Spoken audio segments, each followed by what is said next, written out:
The college admissions scandal that broke this week was big news because of its scale and who was caught. But consider why this happened, and there may be blame to share. After all, when it comes to colleges, the media is obsessed by all things elite. These headlines say it all. Liberia's Harvard-trained queen, a Yale-Harvard monopoly on the Supreme Court, a Harvard-trained architect, and an athlete who chose Princeton over Alabama.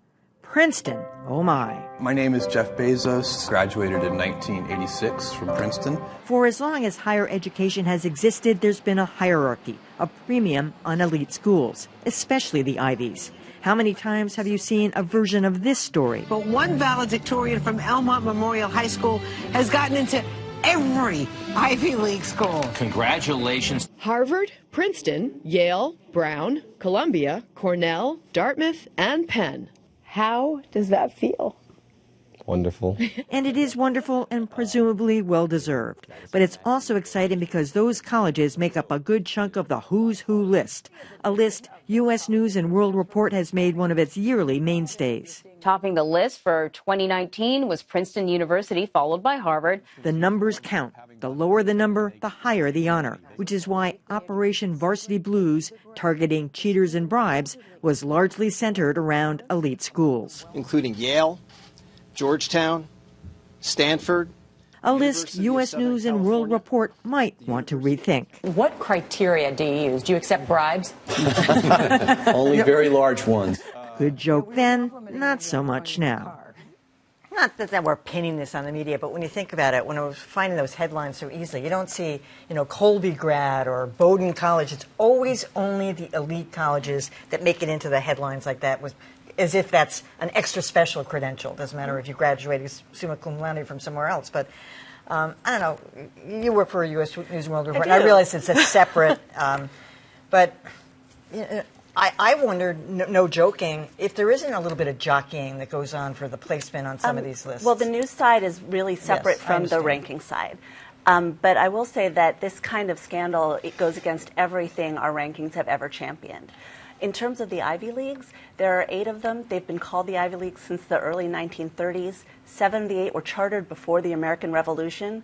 Their elite reputations were well in place, before we started the rankings in 1983. I said it since the beginning of time. Right. So I don't think that the rankings have much to do with the elitism or the cachet surrounding these schools. I think what we have here are people gaming the system, a system that's already tilted in their favor because they have a personal feeling that their kids should be allowed in these things. I also don't think that we should minimize or negate or avoid these success stories. I think those deserve to be told. We don't need to ignore them in order to make mediocre people feel better about where they stand. I mean, keep in mind, while the Ivies did predominate in this indictment, there were also schools like USC. Lori Laughlin's delightful twins there were admitted to USC, and it cracked me right up. I saw somebody in the immediate aftermath of that tweeting, thank goodness my parents didn't pay $500,000 bribes to get me into USC. No disrespect to USC, but look, the higher education and these elite schools in particular have been engaged in a decades-long self-branding operation, aided and abetted, however unwittingly, by rankings like what U.S. News does, Forbes, other publications. And it's been wildly successful. And that's because of their skill in myth-making and the gullibility and class consciousness and social climbing instinct of the uber-wealthy. So, fine, I guess that's the American way. Just the uber-wealthy, everybody else too. Everybody. Okay, but it has nothing to do with the quality of the education your kid might get. That's true. I should disclose that Northeastern has been mentioned in connection with this. We don't know any of the details about Northeastern yet. I think that the media coverage of this story has been very good on the surface. But I think that what we ought to be thinking about now is what kinds of stories aren't being told.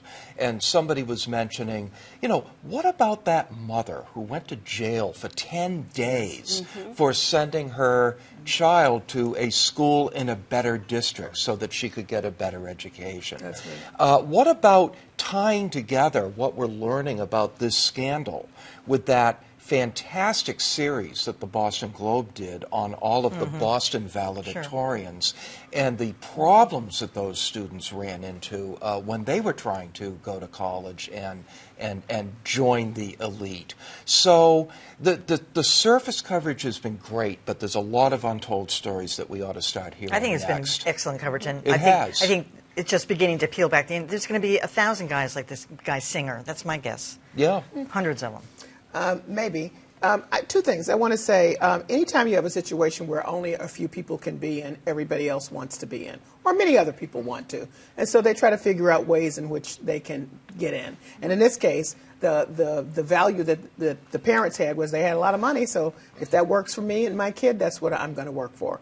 I would take exception to say, it doesn't necessarily mean that any child not in an elite school will not get a good education. Of course they will.